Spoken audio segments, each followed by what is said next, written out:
What's up, everyone? It's me, Rico Gonzalez, and Courtney Gonzalez, Mr. and Mrs. 757.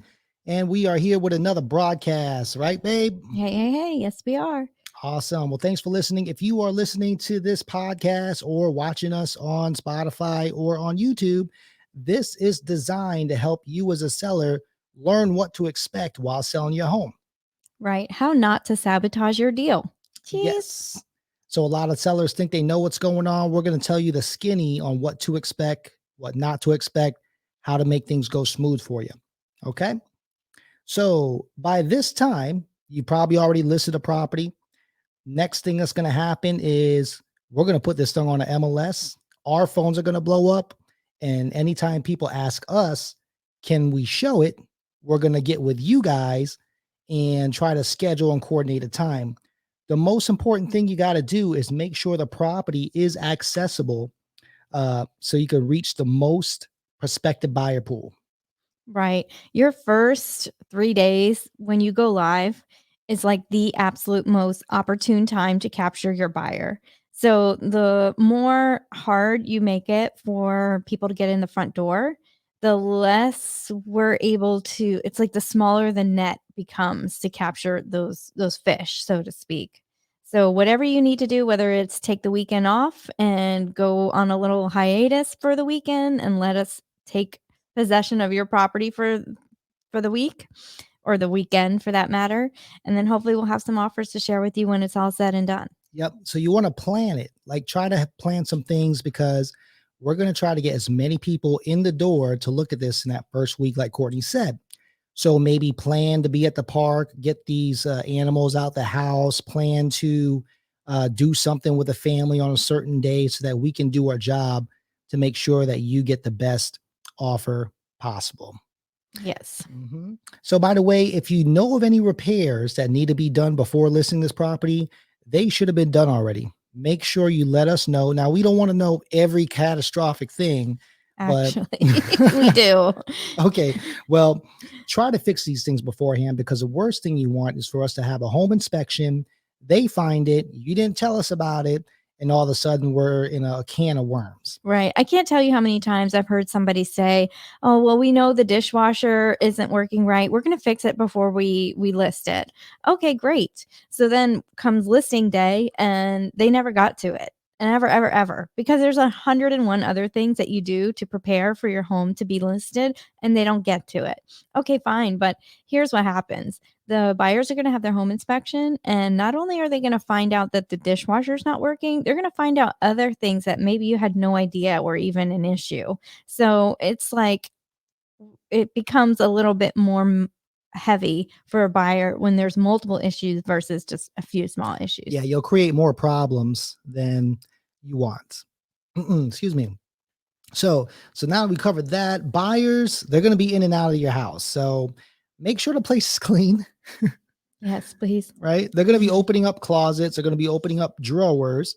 So if you have any super valuable things like jewelry or guns or anything valuable, lock them away, keep them safe, hide them. Now, they're not going to be looking under your bed or anything. They're going to be going through the home because they're going to try to figure out, is this our place? Is this something that we can live in?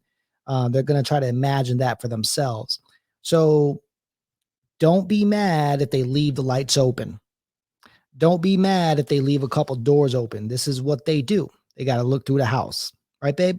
Right. So you're going to be inconvenienced and interrupted for a short period of time until we capture your buyer. So there are some inconveniences that are going to come along with it. We've had somebody like leave their trash in the house, or they're supposed to take their shoes off and they didn't, or they're supposed to cut the light off and they didn't. Well, these are like unfortunately par for the course. We want to do our very best to give the instructions to the agent on the other end, but you're not the only house they're seeing. So they may have like a ton of people ton of homes they're going to go see on that day. And yours is one of them. And they left the instructions out and they let your cat out. Yeah. Like that's the worst. If you have animals, please lock them up, take them out, whatever you got to do. The most obnoxious thing ever is to hear dogs barking while you're busy showing a house. It's a Yeah. very uninviting feeling. Or if you're asking the listing agent to ensure that like Fluffy doesn't get out, like your cat, like that's another one of my like things, Mhm. pet peeves, call it, as a buyer's agent taking people in. We don't want to be responsible for Fluffy's death. That's right. That's right. So it will be inconvenient and you may feel disrespected at times, but you're selling the house. You're not going to live there anymore after this thing's sold. So it's a temporary inconvenient thing, but we'll get through that. Temporary. Remember, Yes. guys, it's temporary. Okay. And showings will happen. Offers will start coming in, right? Oh, yeah. Once the offers start coming in, I'll let you know, or Courtney will let you know, hey, we got an offer in. We got an offer in, and most likely we'll probably put a net sheet together and send that to you via email. Or we could set it up where, like, hey, we'll set a time on a certain day where we'll review all the offers. However, you'd like to do it. We do it both ways, sometimes in a combination. Right, babe? Right, and every home's different. I mean, Mhm. some's gonna have a little more activity than others, so, we'll give you advice and, go from there. Absolutely. So, one thing you want to do when you start getting these offers in, respectfully give the buyers, whoever offered it, 24 to 48 hour turnaround time just for some sort of response. It doesn't have to be a yes or no, but at least, acknowledge it. We will be making a decision on a certain day. What we've come across is sometimes the really good offer comes, they don't hear anything because the seller wants to see what other offers come because it's an exciting time. Once you get an offer, you're like, I wonder what the next one's going to be. Wonder what the next one's going to be, Right. right? And some of these buyers, they're going to pull out their offer out. It could be the best offer you have. We got tired of waiting and we're going to look around. Yep. So 24 to 48 hours response time is really respectful. Correct. Mhm. Keep the emotion out when you read these offers. Okay. They're going to be doing some tricks up their sleeves, man. They're going to write these emotional love letters that'll pull at your heartstrings and you want to pick their offer. You can read the love letters, go for it, but you want to make sure you make the right decision for you. Right, and we've had people submit, letters, and technically, as a listing agent, we're not supposed to read those letters at all whatsoever because we can't advise you based on what is in that letter because it goes against everything, like our fair housing laws that we, are licensed to represent. So, this is for your eyeballs only, and a lot of times, if they're emotional up front with their offer, they're technically going to be emotional when they get their home inspection and they're freaking out because, the HVAC is old, Yeah. something silly. So that translates to if they're emotional in the beginning, they're going to be crazy during the whole transaction. And we've had people like actually lie. Like we had one that said, this was my grandmother's house once upon a time and it's been in my family and I want to live there now. They're So the original owners. Like, what are they talking no, about? that's not even true. It's not Yeah. even half true. But some people, will tell you all the things and sell you a ball and wax. What is that? How you say that? But A anyways, ball of wax, snake oil, whatever it is. yeah, They'll pull whatever trick they have. Not everybody does. Sometimes no, there's a nice family and it really is a good fit for them. right, But remember, keep the emotion out because they're gonna get crazy. right, Then you could be like, they were such a nice family. It's part of the game there. So we will go over these offers. We'll comb through it. We'll go ahead and pick it apart, call the lender, look at it, and give you our expertise on what we think about it. But it's your decision. right, Okay.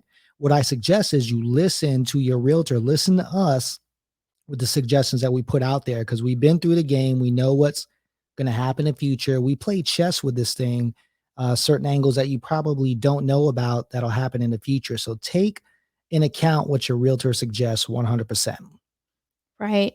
And when Rico hands over that net sheet, here's your offer, and here's what this means to you. Bottom line, here's what you're going to be netting when it's all said and done. A lot of sellers will start spending that money in their head. Okay, well, we're going to do this. We're going to do that. We're going to do New this. pair of shoes, give you a car. They start spending that money mentally. And, we haven't, that's just what it looks like in the offer. Here you go. Here's what it's going to net you. Right. But we still have a few hurdles to get through. We still have a home inspection. We still have a termite moisture. We still have an appraisal. And if you have a HOA or condo, there's that too, which could all equate to cha-ching, cha-ching, cha-ching, more money. So don't go mentally, because when that home inspection comes in and now they're asking for repairs and you've already spent that money mentally, like now you're really upset and you don't Mhm. need to be upset, you know? Yep. So I hope this helps. So this is a part one. Part two comes up once you guys accept an offer. So we'll check you guys out in the next one. See you then. Congrats, guys.